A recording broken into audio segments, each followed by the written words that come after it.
Terima kasih Anda masih bersama kami. Bagi Anda yang baru saja bergabung, kami hadirkan kembali 3 berita utama hari ini.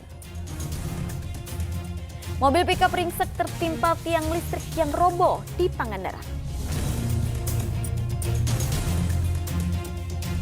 Meski telah ditetapkan sebagai tersangka korupsi dana COVID-19, 3 mantan pejabat daerah di Purwakarta belum ditahan alias bebas. Berhenti jadi supir truk, pria asal Majalengka membuat miniatur kendaraan dengan omset mencapai 20 juta.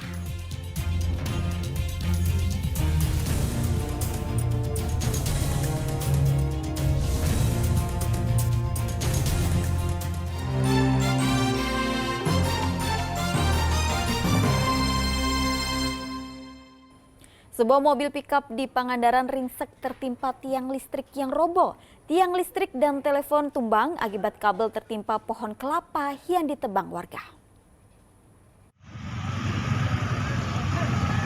Kabin pengemudi sebuah mobil pickup yang diparkir di pinggir jalan di Dusun Japuh, Desa Cukumbulan, Kecamatan Sidamulih, Pangandaran ini ringsek tertimpa tiang listrik yang roboh. Beruntung pemilik mobil bersama istrinya selamat karena saat tiang listrik roboh tengah belanja tak jauh dari tempat kejadian. Saya kan berhenti biasa di sini parkir, kalau ngambil laundryan kan biasa parkir di sini. Terus? Nah, pas begitu turun ngambil laundryan, langsung laundryan dimasukkan. Kan berhubung saya bersama istri saya, jadi istri saya langsung ajak belanja dulu sayuran. Oh, berhenti dulu. Iya. Gitu. Nah, belum nyampe ke tempat sayuran ini, tahu-tahu udah rubuh. Ini posisi lagi berhenti mobil. Lagi berhenti, lagi parkir. Ini ketimpa apa ini? Ini tiang listrik, Om. Rupanya tidak hanya satu tiang listrik yang tumbang, tapi ada 2 tiang listrik dan 1 tiang telepon yang tumbang hingga melintang di tengah badan jalan. Menurut warga, tiang listrik dan telepon tersebut tumbang akibat kabelnya tertarik pohon kelapa yang tumbang ditebang oleh warga. Jadi sepengetahuan saya, ini informasinya ada warga yang mendepan pohon. Terus? Pohonnya pohon mahoni. Nah, memang arah pohon tersebut condongnya memang ke jalan. Menimpa kabel atau gimana? Menimpa kabel, awalnya menimpa kabel. Karena tidak ketahan sama orang-orang yang bekerja itu akhirnya pohon tersebut roboh menimpa kabel. Ada berapa tiang? 2 tiang, 3 dengan tiang telepon. Teleponnya. Untuk sementara ini listrik padam atau gimana? Listrik padam. Nah, yang dikhawatirkan ini kemungkinan yang dikeluhkan warga kemungkinan listrik padamnya agak lama ini. Ya. Juga tertutup katanya. Jalan tertutup. Mobil sudah tidak bisa lewat karena 2 tiang tersebut yang roboh memang posisinya melintang di jalan, menutup jalan. Petugas PT PLN yang datang ke lokasi kemudian berusaha menyingkirkan tiang listrik yang roboh dari tengah jalan. Sedangkan petugas dari Polres Pangandaran berusaha mengalihkan arus lalu lintas karena jalan tertutup. Tidak ada korban jiwa dalam peristiwa tersebut. Eko Setiabudi melaporkan dari Pangandaran. Seekor king cobra sepanjang 5 meter ditangkap warga di area persawahan Desa Cisalak, Sumedang. Kemunculan ular kerap terjadi di kawasan itu. Penangkapan king cobra lakukan oleh pawang ular atau profesional, mengingat king cobra memiliki bisa yang mematikan. Ular ini ditangkap di area persawahan Dusun Marasa, Desa Cisalak, Sumedang. Awalnya ular sempat kabur, tetapi ditangkap kembali oleh pawang ular. Ular jenis king cobra kerap muncul di wilayah ini. Warga yang beraktivitas pun di sawah dan kebun harus berhati-hati. Rencananya king cobra akan dilepas liarkan ke daerah jauh dari permukiman warga. Di persawahan, lantas habis cari ikan ditangkap, dikasih karung, tapi lepas. Dicari lagi, udah dapat, lalu nelpon Abah. Abah, ini ada ular di sini di daerah Marasa, maka Abah luncuran. Di sini pas kebetulan benar itu, ini berarti ular yang kelima kalinya di sini. Emang sering ada penampakan ular di sini, Pak? Main di sini tempatnya. Hektaran padi milik petani di Pantura, Subang terancam mati karena penggerek batang. Meski upaya penyemprotan obat anti hama telah dilakukan, efeknya tidak optimal dan biayanya pun tidak murah. Petani pun rugi dan terancam gagal panen.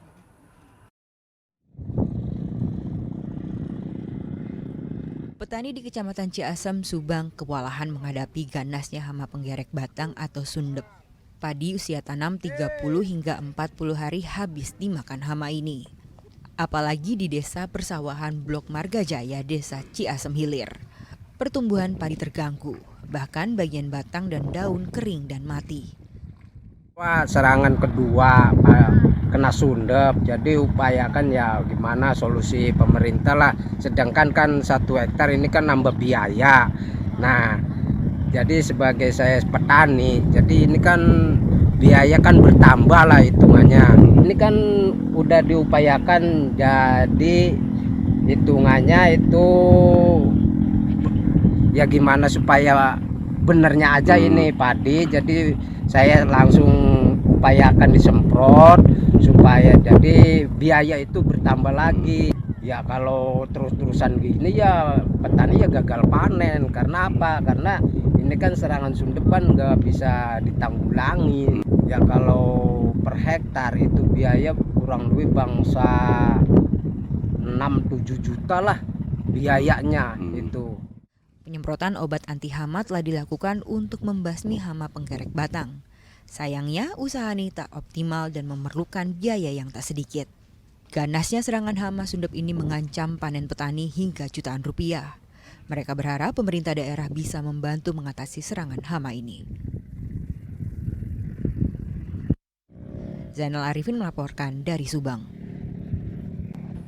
Sebagai ucapan syukur atas hasil tangkapan laut, nelayan di Pangandaran menggelar sedekah laut. Mereka melarung hasil bumi dan kepala kerbau. Tradisi yang jadi agenda wisata itu pun ramai ditonton warga. Inilah rombongan sedekah laut nelayan Pangandaran. Mereka membawa kepala kerbau atau sapi serta hasil bumi. Sebelum ke pantai, rombongan ini berkeliling di pusat kota dan barulah menuju Pantai Indah Pangandaran. Pawai dari jalan hingga Pantai Indah ini menarik perhatian warga. Sesampainya di pantai, seluruh hasil bumi ditaruh di perahu yang sudah dihias dan dibawa ke tengah laut untuk dilarung. Nah, di sanalah nelayan berburu mencari berkah. Sedekah laut merupakan tradisi yang dijadikan agenda wisata dan budaya Pangandaran. Selain itu, untuk meningkatkan kesadaran warga menjaga laut. Bagaimana kita mencintai laut, melestarikan laut dan merawat laut. Sekarang ini semua berpikir hari ini dapat apa. Tadi tidak berpikir jangka panjang. Tidak mikir pemanfaat laut yang lestari lah kira-kira.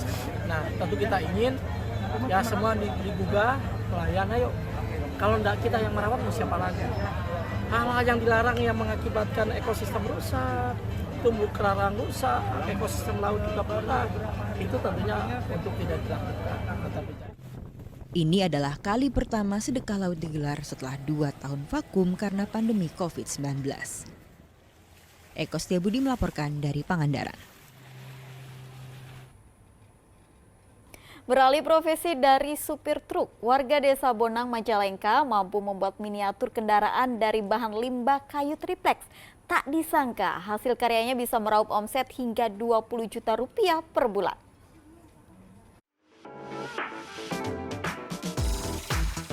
Wah, bus polisi ini berjejer rapi.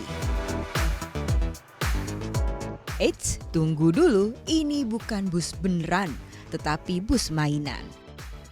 Ya, di tangan Sumarna, kayu tripleks disulap jadi aneka truk dan bus mainan atau kita sebut miniatur kendaraan. Awalnya warga desa Bonang, kecamatan Panyingkiran, Majalengka ini bekerja sebagai supir truk. Namun ia berhenti jadi supir ketika pandemi COVID-19 3 tahun lalu. Tak ingin berpasrah diri, Sumarna akhirnya mencoba buka usaha di rumah dengan membuat aneka miniatur kendaraan dari tripleks. Tak disangka karya Sumarna laku terjual. Dalam sebulan ia bisa meraup omset hingga 20 juta rupiah. Sumarna tak menyangka lewat miniatur kendaraan ia bisa memenuhi kebutuhan keluarga dan menyekolahkan anak-anaknya. Saya berhenti bekerja dari supir truk.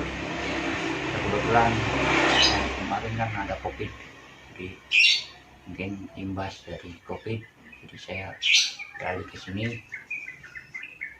Ini kan untuk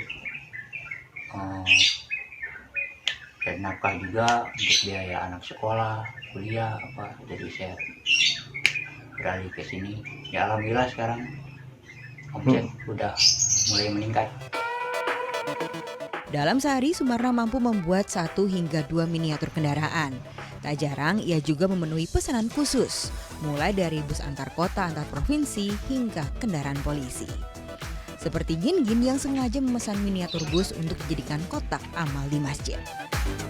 Jadi lebih unik, Lebih simpel. lebih simpel dan juga mendukung salah satu UMKM juga. Itu harganya berapa, Pak? Ini 250.000 Pak. Menurut- Terjangkau sih Pak, kalau ini sesuai dengan kualitas, sesuai dengan pesanan juga. Ya. Sudah berapa banyak, Pak, yang Bapak pesan, Pak? Untuk sementara ini yang ketiga Pak. Yang ketiga. Yang ketiga nanti rencananya ada beberapa masjid juga yang mau disumbang Pak. Bagus kelihatannya kalau pakai ini buat nggak ada bannya, soalnya bagus. Gelinding gitu. Untuk satu miniatur kendaraan dijual 200 hingga 250 ribu rupiah. Pria 56 tahun ini memasarkan hasil karyanya secara langsung ataupun daring. Dalam waktu dekat, ia ingin membuka lapangan pekerjaan bagi warga sehingga memberi sumber penghasilan bagi yang lain. Agun Gunawan melaporkan dari Majalengka. Informasi tadi mengakhiri jumpa kita hari ini. Atas nama rekan yang bertugas, saya Tabita Putri mengucapkan terima kasih atas kebersamaan Anda. Selamat beraktivitas dan sampai jumpa.